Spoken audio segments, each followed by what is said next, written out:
The yield on the 10-year U.S. Treasury back above 4%. Our bond bulls about to get hammered again. Hi, everyone. I'm Maggie Lake, and today I'm talking markets with Jim Bianco, president of Bianco Research. Hi, Jim. Welcome to the program. Thanks for having me, Maggie. So, wow, we had a lot of movement, especially at the end of the day. Treasury yields higher. We mentioned above 4%. We had oil up again. Almost 4% on the session. The VIX up again, double digits, stocks down by 1%, and we saw selling picking up into the close.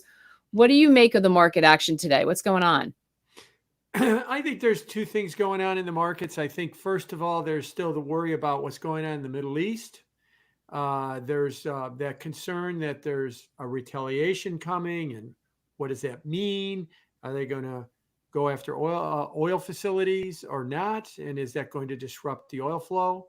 I think there's also a concern now that Hurricane Milton is looking like it could be one of the most devastating and damaging hurricanes in American history, and that there's going to be a lot of property loss. And the insurers have been getting smashed on that news right now. Part of that might be that, if there's going to be tens of billions of dollars worth of property damage, the insurers are going to have to sell tens of billions of dollars worth of treasuries because they got to pay for this stuff. That's always been a case every time there's been something like this. And then I also think that there's a residual from Friday. The payroll report on Friday really was a bit of let's call it a mini game changer. And let me explain. The market was settled in. The Fed was going to cut the funds rate to 3%. So settled in was the market, and I think a lot of people don't realize this. It was already priced into the bond market. Mm-hmm. And I was joking with my friends that, so if the Fed cuts to 3%, you do realize the 10-year Treasury is going to be unchanged for 200 days in a row because it's all priced in. Yeah. And the 10-year yield, if the yield curve steepens, means it's got to go up in yield because it's all priced in. Then we got a strong number. And then the market's like, well, maybe they're not going to go to 3%. They're going to go to 3.5%. Well, that's why we've seen yields really back up a lot. Okay, we overshot.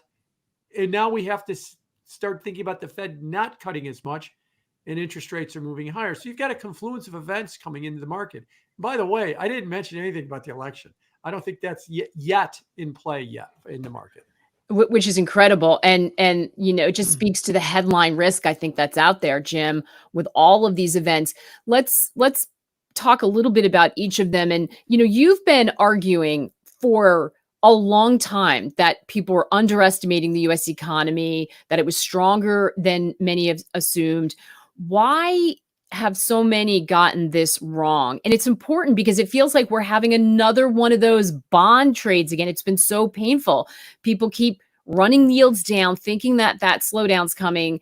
We finally got the Fed cuts, but that continuation of it doesn't seem like it's the case. And it could be another really painful sell-off in bonds again. I mean, there are people who've just gotten smacked on this multiple times over the last few years. Why does this keep happening?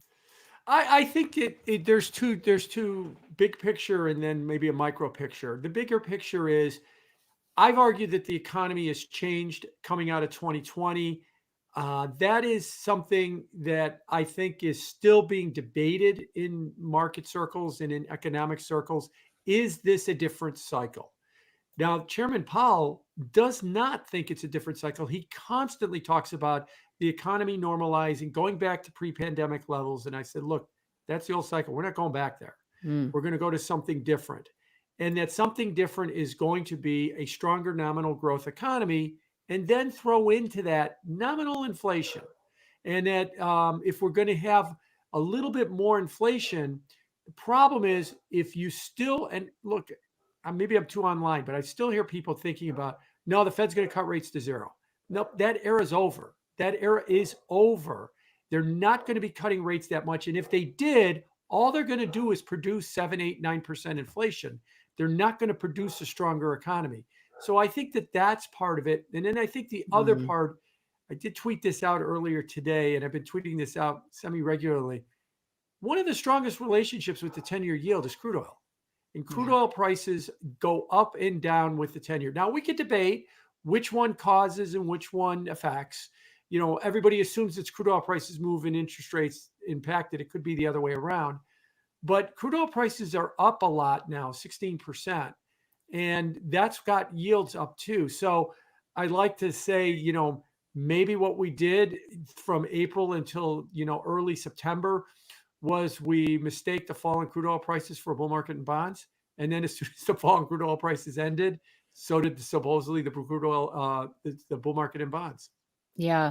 And that's a huge move, that 16% for anyone watching inflation, and a lot of credit to some of the guests we've had on who kept saying, wow, it seems really lopsided. This market doesn't seem like it's factoring in all the risks out there, and then including the geopolitical ones we see. And then wham, 16% in just a really short period of time certainly complicates things for the Fed. Are we going to start to see that reflected in inflation numbers? And is the market ready for that, Jim? Uh, We'll do I don't think X energy. We know they're gonna look at yeah, core, so I guess it'll be right, easy to. right. I mean, I think what you're going to see is if you look at the base effect in inflation, a year ago, the inflation numbers were a year ago the inflation numbers, the headline inflation numbers were 4/10. The headline inflation numbers are expected to be 1/10, and that's all energy is what that is. A year ago, the price of crude oil was $95. In September, the price of crude oil, because that's the number we're going to be getting, was going straight down. The 16% rally happened after it happened. Literally started September 30th into early October.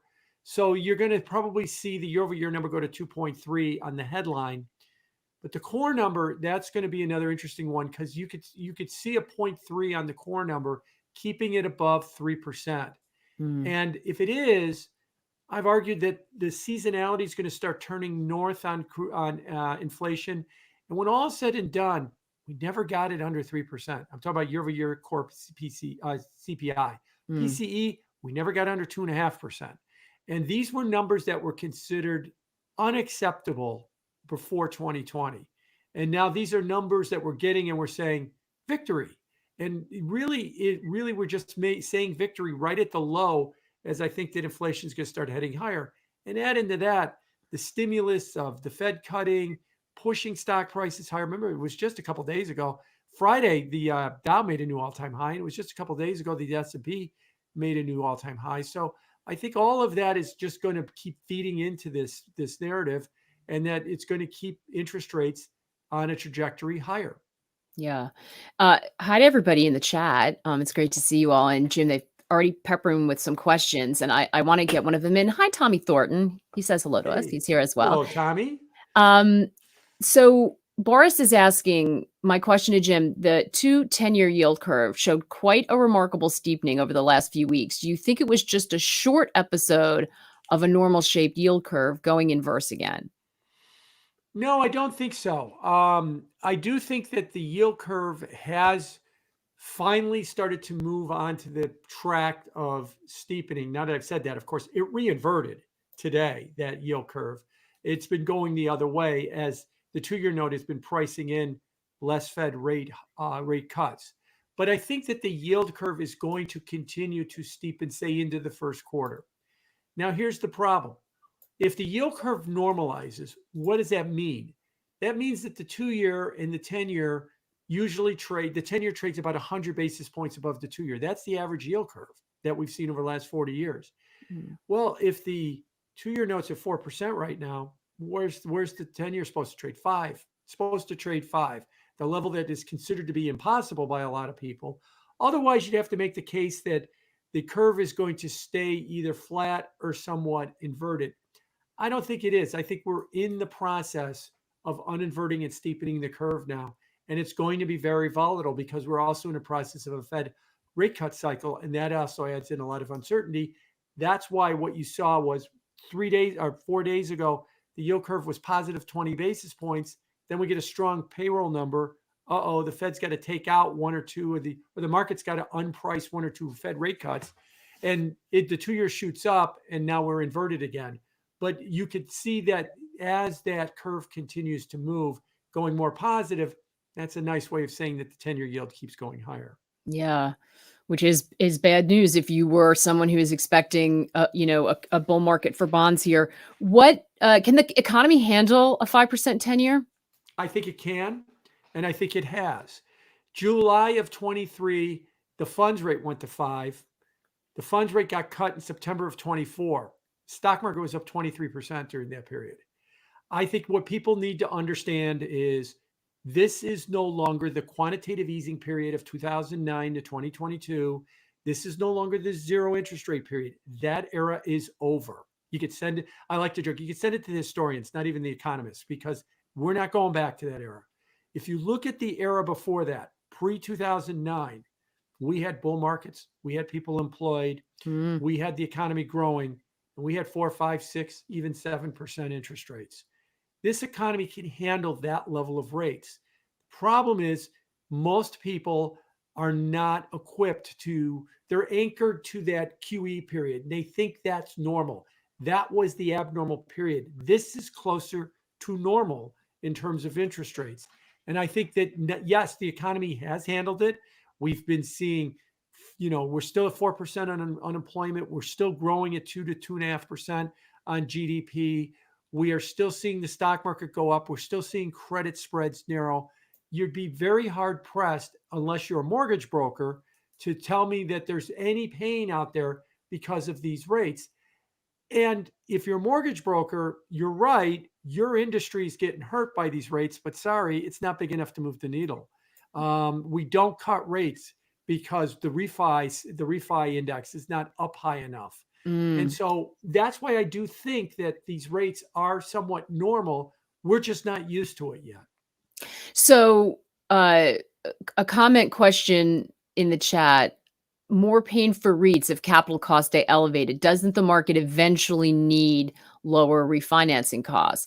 And yes, Friday I was speaking to Harry Melandri, who was also just wondering. I just asked him to sort of give me a few chess moves out. What are things that you're thinking about that maybe people are not paying attention to right now? And we forgot all about commercial real estate, right? Because it's extend and pretend, and it's not on bank balance sheets, it's on private. But are any of those things an issue if you start to get a more normalized, higher interest rate environment, Jim? No, I'm going to push back and say no. I'm going to say that commercial real estate has its own set of problems that interest rates cannot fix. In fact, could make worse. But that's what I The mean. Can't fix them, Yeah, but can they make them worse? by having In, higher in rates? No, I think lower rates makes it worse. oh, really? I think that lower rate, look, there's a lot of bad commercial real estate. There's a lot of bad office properties. It is time that we understand that they are bad and they get restructured. Mm, And if the answer is whine like a 5-year-old to give me zero rates so I can keep this crappy property alive for another 2 more years, that is not doing anybody any good. And I think that if your project cannot survive in a 5 or 6% mortgage world, then your project's not viable, because that's the world that we are in right now. And I think that this is the problem with every cycle is like it. the people in this cycle in the mortgage market are people that only know how to make projects work with 0 to 2% interest rates. Mm, And, they took over for the people that would only make projects work in an 8% interest rate world. The 8% interest rate world was far more conservative. The 0 to 2% interest rate world was far more aggressive. And now we've got to basically restructure that whole industry. And zero rates isn't going to fix it. It's going to make it worse. Higher rates is what this economy is about right now. This is a pre 2009 economy. This is an economy when we looked at 5% or 6% 10-year notes and said, yeah, that's kind of what they are. Where's the story? Today, we look at that and we're all breathing in brown paper bags, freaking out because we can't believe that rates are that high. We got to get used to that. And this is the problem I think that we're facing right now. These rates are not restraining anything except at the margin, some real estate. But like I said, it's not enough to move the needle, because if you cut rates to spur refis, if you cut rates to do that stuff, you're going to spark inflation. mm, One of the quick things about the housing market, we all talk about that the housing market's in trouble. Starts are down, sales are down, affordability is down. It's very hard to afford a house. But what isn't down? Prices. Prices are at an all-time high. Now, why are prices at an all-time high if everything else is bad? Shouldn't they be down too? I think the answer actually is the population growth of the country has exploded higher in the last 4 years because of migration. Mm, We have between 7 and 15 million more people in the country now than we had 2020. That means they need somewhere to live. That's the population of Georgia is 11 million people. That's another state of Georgia that we've kind of created, and that's creating a shortage of housing, and that's keeping prices higher. You want to cut rates and you want to spur another wave of buying. Wait till you see what house. Look, I'm a house owner. I got 3 adult kids that are renters. Screw them. I want you to cut rates and I want you to put another 30% on my house because I'm being very, very myopic in my thinking. All you're going to do is produce housing inflation in that regard. If you cut rates and you unleash another wave of buying on a market that is already short of housing units to begin with right now. And it is not going to get fixed by interest rates. It's going to get fixed by restructuring the market. The other problem too is guess where the population is somewhat stabilizing and growing again in the Northeast and the Midwest, because that's where all the migrants are going. Where are 83% of all housing starts created? In the mm, South and the West. yeah. So what's happening is all the migrants are coming into the country. They're put on a bus. They're sent to New York City. They're sent to Chicago or Philadelphia or Boston. They got nowhere to live. No one's building houses there. But don't worry, we're going to start another project in Orlando and Las Vegas. They're not going to Orlando and to Las Vegas. This is why this market is all out of kilter right now. And I don't think lower interest rates fixes it. I think Yeah. it has bigger issues than just interest rates. I love your point about, at some point there has to be some restructuring and these stranded assets have to be dealt with, right? And so if you're in an environment where you could just extend the sort of zombie commercial real estate properties, you don't resolve it, you don't move on. Tommy Thornton, with a question comment: if the 10-year was at 5% with the Fed cutting, wouldn't the Fed seem as if they'd lost control of the bond market? Yes, yeah, that would be the case because if the 10-year, that's a long way away now, 5%. But what rising rates mean after the Fed cuts is a rejection of the policy. It is a signal that the policy is a mistake and that the fear is it's producing inflation or it's stimulating the economy too much Mm, is where that is what it suggests. Now, it's fair to say it's not uncommon for when the Fed starts to rate cut, you get a backup in yields. That's true. This has been a large one though, and so some bond bulls would say to me, "Yeah, this kind of happens after the first rate cut. They kind of go up, but then they settle out and they come right back down again." That's true. Historically, that's been the case, but this one has been much bigger than what we've seen in the past. mm, Now, part of the reason that it's much bigger is because typically when the Fed starts cutting rates, we're already in recession. There's no recession. There is no stock market 15 or 20% off the high. There, like the last couple of rate cuts cycles began, is when the stock market was in trouble and we were already in recession. So we're not, I don't think that we're necessarily following the old script, although you could technically say the old script is if Fed cuts, rates go up.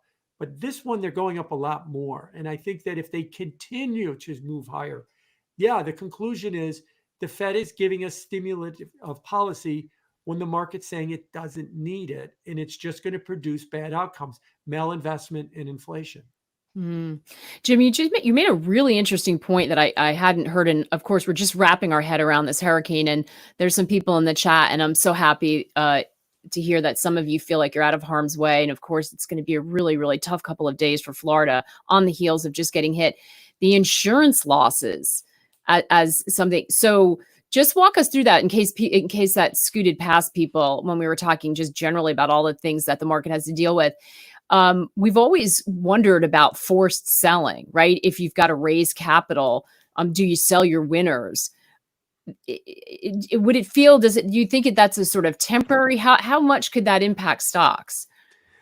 I think it can impact bonds a lot more, but you're Bonds, right. really? Yeah, because the property and casualty insurers are more heavily weighted towards fixed income than they are towards equity. So the hurricane comes Mm, through and there's lots of property damage. And you have to keep in mind the way that this usually works with a natural disaster is that you will get adjusters on the scene before the rain stops, Mm. and they will give you a check 24 to 48 hours afterwards. There is no file a claim, argue about it for 6 months. No, you're going to get a check within 2 or 3 days. And billions of dollars of checks are going to go out the door, and they're going to have to raise cash in a hurry. And the fastest, easiest way to raise cash is in the most liquid market, and that's treasuries. And so that's why that's always been kind of the knee jerk reaction when you have big property damage type of events, Mm. is that the P&C companies are going to wind up selling the liquid stuff like treasuries first.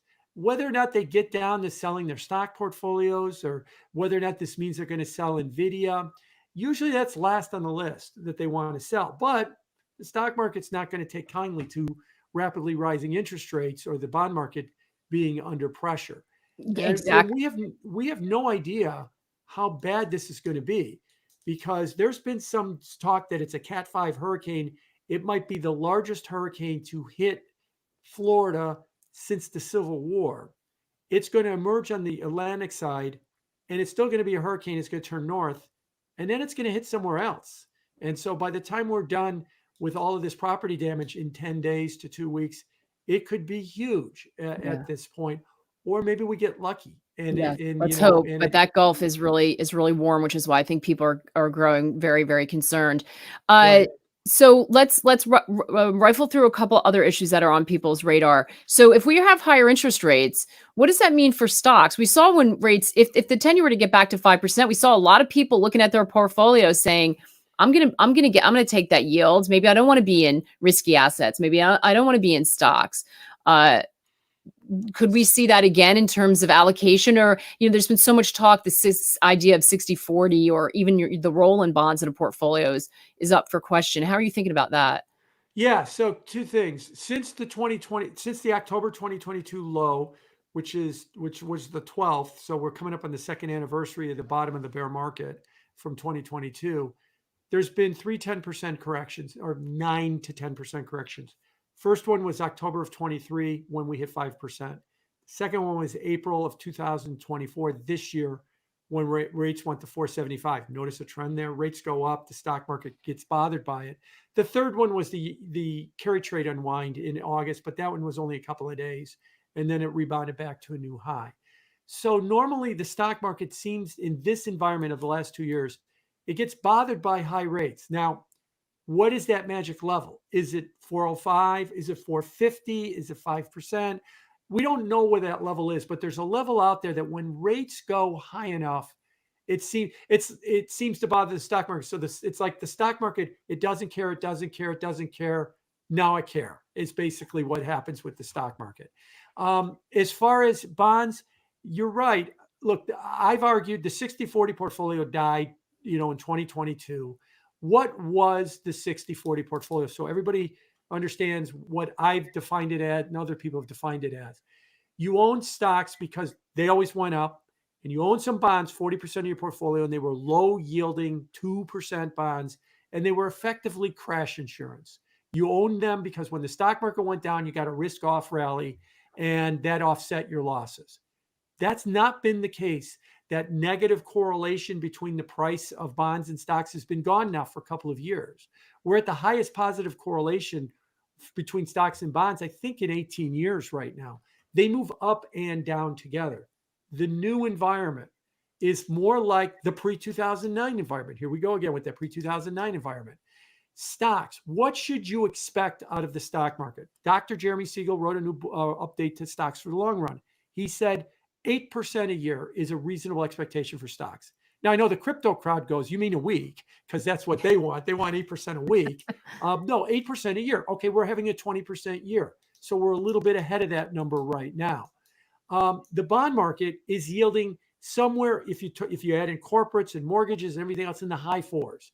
So the bond market is giving you 2/3 of that potential, but the risk that the bond market has now that it has a 4 or 5% coupon, and now that the durations in the bond market are a little bit shorter, that even if rates went to 5 to 5.5%, you'd still have a positive return in the bond market. It might be 0.1, But if this bond stock market goes to 5%, if the bond market goes to 5% returns, the stock market might lose you 10 or 20%. Mm. The bond market might lose you zero or maybe one positive 1%. So what I'm arguing is that if you have your expectations adjusted properly, and most people don't, like I said, they want 8% a week. The bond market is now flat out competitive with the stock market. Lower risk, 2/3 of the return of the stock market right now. It should be part of a portfolio because of its coupon and what you should expect. Look, most wealth managers that are doing a good job would tell you, look, if you get year in and year out about a 7% return, you should be doing okay. Now, your core portfolio should be some stocks, some bonds, yielding, with an expectation of about 7-ish%. And then you have like a third of your portfolio, AI stocks, crypto, growth stocks, something more aggressive. Now, those might give you 200-300% returns, but they also might lose you half your money. But your portfolio should be bedrocked around about a 5 or 6 or 7% return. The hardest part about that is people look at that and go, that sucks. I Mm-hmm. want 20%. Mm-hmm. That is unrealistic at this point. That's always been somewhat unrealistic as we've moved forward from here. You have to be realistic about what the market gives you. Now, maybe you could argue that you want to be all in on AI stocks, you want to be all in on crypto. That's fine, but you might also wind up losing 2/3 of your money. If you're 65, I've always said too, a bear market has nothing to do with price. A bear market is time. If you're 65 years old and you go all in on an aggressive portfolio Mm-hmm. and we have a bear market, don't worry. In 10 or 12 years, you'll be back to break even. Not good enough. That's No. 2/3 of my life expectancy. And Yeah. I'm going to be at a worse financial position for the majority of my rest of my life. That's where bonds come in and that's where they help. If you're 35 years old and you told somebody, wave them in, because at 45, I'm ready for that next 20-year run. And so but the problem with the world is 35-year-olds don't have money. 65-year-olds are the ones with all the money. Especially increasingly what we just covered before. Uh, Yeah. what about gold in that portfolio? And what about international stocks? We know China's stimulating a lot. We saw big moves in China. Do they have a place? Where would they fit in on your? Yeah, so gold, I would argue that there's a signaling from gold too. Gold is actually what has been the best performing investment asset class over the last 4 months. It's not been crypto, it's not been, Mag 7 stocks, it's not been international stocks, it's been gold. Gold is up 30% over the last 4 months or so. It has been the top performer. What is driving gold? Gold goes when there's uncertainty, when Mm. there's a perception of bad things. Well, what are the bad things? We got the Middle East. We've got an election. We've got maybe aggressive monetary policy. I think it's aggressive monetary policies to change on the edge. So gold is a good hedge for all of that, and it has been working very, very well. International stocks, boy, tonight in a couple of hours, the Chinese market is going to reopen after being closed for a week-long holiday. And this is going to be really interesting. It was up in 10 days. The Chinese stock market was up 25%. You have to go back to the 90s to find another 10-day period when nobody knew what the Chinese stock market was. It was a tiny fraction of what it is today to find another 10% move. The Chinese government hit the panic button. Their economy's in deep trouble. They are cutting rates, changing reserve requirements, making it easier to acquire property. They're stimulating the economy so much that they're talking about having government workers walk around to the poor in Beijing and Shanghai and handing them cash, handing them money and say, here, go spend this so we could get our economy moving forward. It has produced a giant monetary pop. The stock market went vertical. Now the question is it going to produce an economic move? Sure, the numbers will sugar high for a quarter or two, but is it going to do something more than that? If it does something more than that, then this rally that we've seen in Chinese stocks can persist.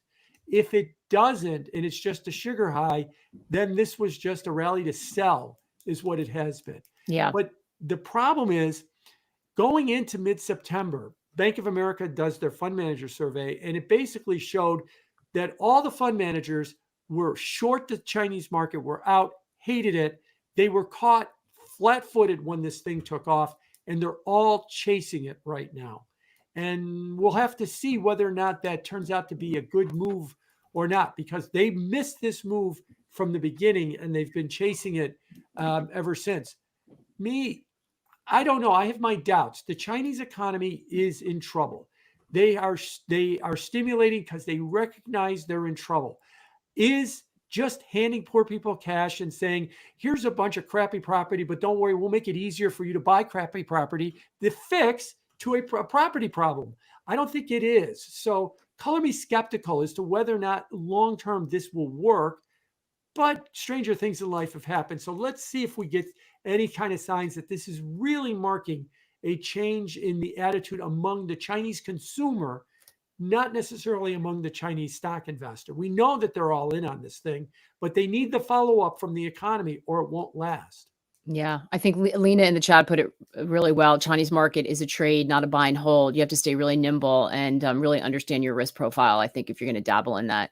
Jim, we got to go, but I feel like we barely scratched the surface, as always, with you. So hope to see you again soon. But thank you so much. That gave us a lot of stuff to think about. Thank you. Thanks, everybody. Thanks in the chat. Remember, subscribe to the channel if you have not. Yes, Tommy Thornton is coming on. I don't know the date right now. The 23rd, he'll be on, which we're looking forward to. And we're going to talk about tech and AI come Wednesday. So join us for that. So thanks, everybody. As always, take care and good luck out there.